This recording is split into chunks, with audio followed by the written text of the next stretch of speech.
Good morning, everyone. I represent WWF-India Worldwide Fund for Nature, and my colleague also is there, Mr. Lohit. So we all work on water, and we lead the water program in Karnataka.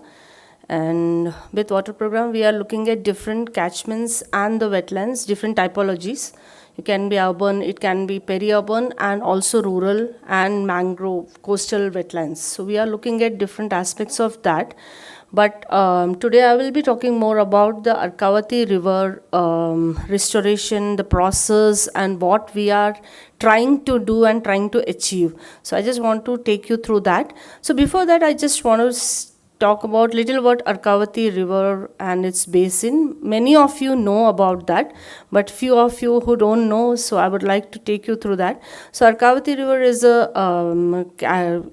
it goes into the Kaveri River. It feeds the Kaveri River, and that's why it's a very important river. And second thing is it originates from Karnataka and gets into Kaveri just after the Karnataka. So it's one state river, and it used to be used for like domestic purposes and even drinking water many decades back, but now it's just like you can't see any river flowing.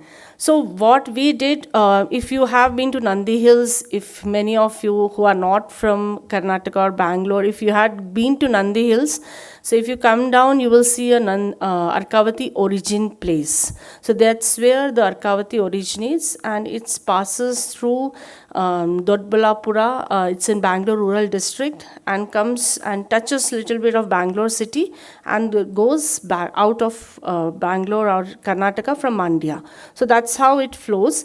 So what we had started or initiated on the headwaters of Arkavathi. So that's what we were looking at from the point of origin till Hesarghatta Reservoir, which is the headwaters of Arkavathi. So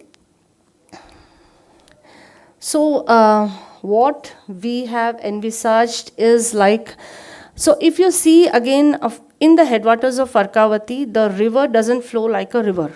It's the cascade of wetlands, interconnected wetlands. So we had found out that it's around 41 wetlands which makes the Arkavathi and which feeds the Arkavathi main river channel. So if you go to see Arkavathi River, you cannot see a river. It's like a cascade of wetlands interconnected. So that's how we had envisaged that the river health will improve if we improve the health of the wetlands which feeds into that river through the catchment level integration of different aspects like agriculture, industries, because Dodbalapura again is an industrial town. So a lot of industries and mainly apparel parks are there in this area. So those are the few aspects we took, and our aim is still to improve the flow in Arkavathi River through the lake and catchment restoration, and also with active mitras or the people, the communities who are involved in this sustainable management. So that's how we have envisaged it. So this is like we are working in Karnataka from 2015 from in water program, and we had the support of different partners, Nokia, HSBC, who had supported us in these things. So we have conservation programs across Karnataka in Arkavathi Basin, some places in Mandya, Maddur, Mysore as well. So the main objective what we are looking at is to combat the climate change through the wetland restoration. So that's something which we are looking at, and the activities include the restoration of river stretch and wetlands. And this will finally improve the water security and reduce the flood risks which the local communities face there. So education and empowerment is one more thing which we also always look at wherever we are working. So we will look at the education and empowerment training of the local people, which includes varied stakeholders, which can be farmer, which can be a local community member, which can be women or children of that schools around. So then community engagement. So our approach is always from the initial phase, we will be involving the community to be part of the process. So the major threats we found in Arkavathi Basin, if you see, is one of them. It's everywhere. It's a deteriorated water quality, and for that we tried looking at the water quality of the all 41 lakes, and the major lakes where there is a problem, like Nagarkere is one of the lake which has a lot of water quality issues. So developing a solid and liquid waste management plan for that lake. And the objective was again to have the profiling of the wastewater entering, like what quality and quantity of wastewater is entering, so that we can have a solutions based on that. And so the actions which were taken for the after these studies were the installation of floating fountains. One of the floating fountains we have installed is a solar powered. It is in Nagarkere. Again, it is to improve the dissolved oxygen content in Nagarkere. Then we have installed a lot of floating islands to improve remove the excess nutrients from the wetland. So that is also we have done. Then water quality assessment we do periodically in a seasonal way, so that we will know whenever there is a inflow of any type of chemical or sewage or domestic waste. So that is one thing. The second problem which we found out was definitely the loss of connectivity and habitat degradation across Arkavathi River basin. So the wetlands which were connected to each other, so they were all degraded, and the wetland from one to A to B, the water was not flowing. So hence the water was available in the upstream lakes, wetlands, but it was not flowing into the lower wetlands. So for this, we did a lot of topographical survey of the degraded patches. We had drone surveys, seasonal drone surveys, to understand that where all the water is getting stuck and where all the degraded patches are there. We geotag those places, and through the topographical surveys we got to know how much silt has to be removed, what is the flow to maintain the flow. So those slope maintenance and also afforestation was done in many of these patches, so that the silt accumulation becomes less. And then what is that? So again, there was like surface water and as well as groundwater was depleting at a very higher phase, and we all know that earlier we were getting water at like in the bore well for like 800 feet or something, which now we are getting 1500 feet or some more than that. So that was a major issue. Water security was becoming a major issue, and Bangalore rural being it doesn't get much of rainfall, so that becomes again a problem for that. For that, we started with the hydrogeology and hydrological study of the complete basin to understand the water flow pattern and the hydrogeology of that place and the aquifers, where the aquifers meet. So this gave us an idea of the wetlands, of the 41 wetlands, the wetlands which are key for this aquifer recharge. The maximum potential, recharge potential wetlands, we identified those wetlands, and we gave it to the governments that here if you do more restoration work, it will be helpful to recharge the aquifers, and hence the water security can be enhanced. So that was one of the things we did. And so again, we all talk about like wetlands. I know here we can't say that, but wetlands generally we think about only water security, but it is more than that, like climate change mitigation, also carbon sequestration potential. Wetlands, if a healthy wetland, it has much more carbon sequestration potential than a forest for per se. So we wanted to identify like what is the carbon sequestration potential of some of the wetlands, so that it can become like, it is very important to have a healthy wetland ecosystem around to mitigate the climate change. So that's why we did the carbon study in 6 wetlands. So it had different typologies. One is Aganashini, which is again a Ramsar site and a coastal wetland. And other than that, we looked at few urban and few peri-urban wetlands to understand the carbon sequestration potential of those wetlands. and there was no documentation of those 41 wetlands. So we helped the government in preparing the brief document, health cards, and RAWES, which is mandated as per the MOEFCC. So that also we did. So this is the process. I'll just go through it. So how we had approached the Arkavathi River Basin restoration. So first we had stakeholder consultation, then situation analysis, then we formed a multi-stakeholder committee. So we were just pushing it, but the DC is the chair of that committee, and it has people from all departments, local community, farmers, Gram Panchayat, Zila Panchayat, everybody is part of that committee.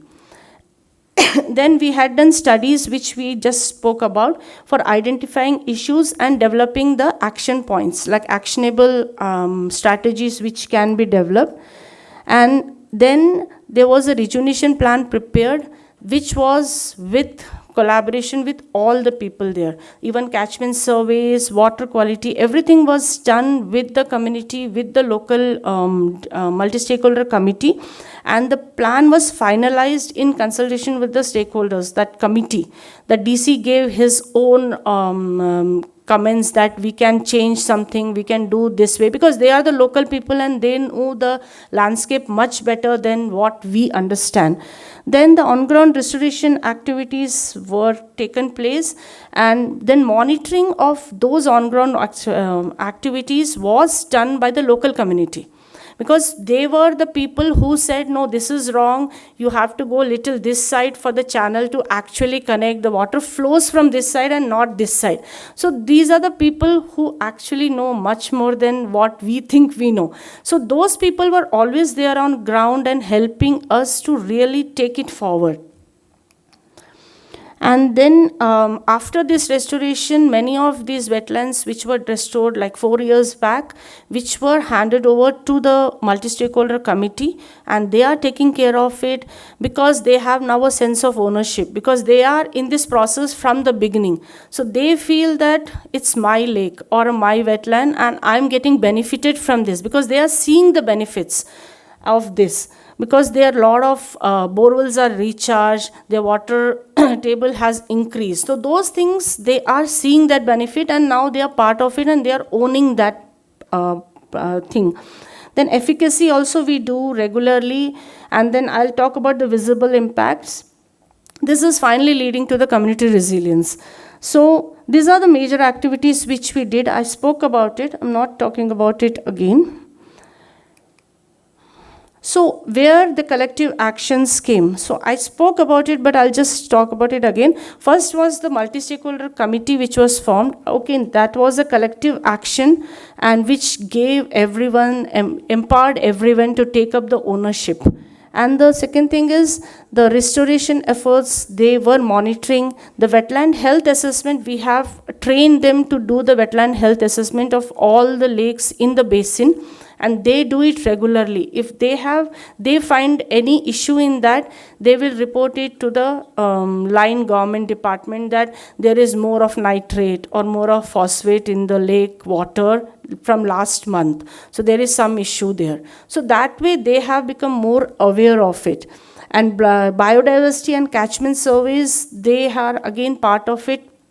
Every year we do the biodiversity survey, and we have seen that with the healthy wetlands, the biodiversity has increased a lot in many of these wetlands.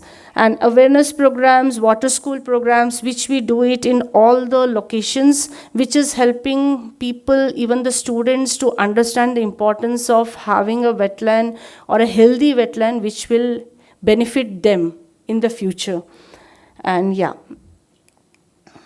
So sorry that this is just the photographs of restoration before and after. This is before and after. Here I had put floating fountain and floating islands picture, so sorry, it's not working there. This is the community-led wetland health assessment. We will train them. So we have trained more than 1,000 people or 2,000 people till now, and they are the change makers, and they are doing it on their own now. And these are some of the awareness programs and water schools where which we do. This is biodiversity and catchment surveys. So I'll take 5 more minutes, and because of this Arkavathi, I'll just want to touch upon one of the wetland. It's called Bashetelli. It is in the Arkavathi basin. It is not in directly Arkavathi river stretch, but it feeds into Arkavathi. So this was 2016 picture, which you see the wetland, and this is the recent picture. Not recent, like not summers, but last rains picture. So this was the collective effort of the people, of everyone, not only the government, but the local community, farmers, industries. So this Bashetelli wetland is surrounded by industries in 3 sites. It's an apparel park, Bashetelli Apparel Park, and its 3 sites is industries, 1 side is a village, and everybody came together to make this restoration happen. So if you see that we had planted saplings, we had restored 1.7 kilometer of channel with removing 1.9 lakh cubic meter of silt, and the multi-stakeholder committee, which has even the industries association part of it, they are monitoring the wetland, and still that's why this wetland is still in a very good condition even after 6 years of restoration of this wetland. So if you see that these are the visible impacts, you can see the different borewells have started overflowing in the nearby villages. And if you see the water spread area, it started with 19.5 hectares to 17 hectares in 1972. And when you see in 2015, it became only 0.45 hectares. It just shrunk to so less of water because water was not flowing into that lake. And after restoration, I'm very happy to say that from 2020, we can see that it has come to 17 hectares. So it's more or less come to the original water spread area. And that's all because the local community and the people there, they own that lake, and anything happens there, they will directly go there to the town panchayat, or they will call us, this is a problem, this is happening, we call town panchayat, they are not listening to us, you come and sort this out. So that's how the ownership has become for everyone, like the local community, not even a member or anybody. Anybody walks in and says it's a problem here. So that's how it has become. So that's what I just wanted to reiterate, that the collective actions is like reaps much more benefit than one person doing it, because then the sustainability of the activity which we do is. Thank you so much.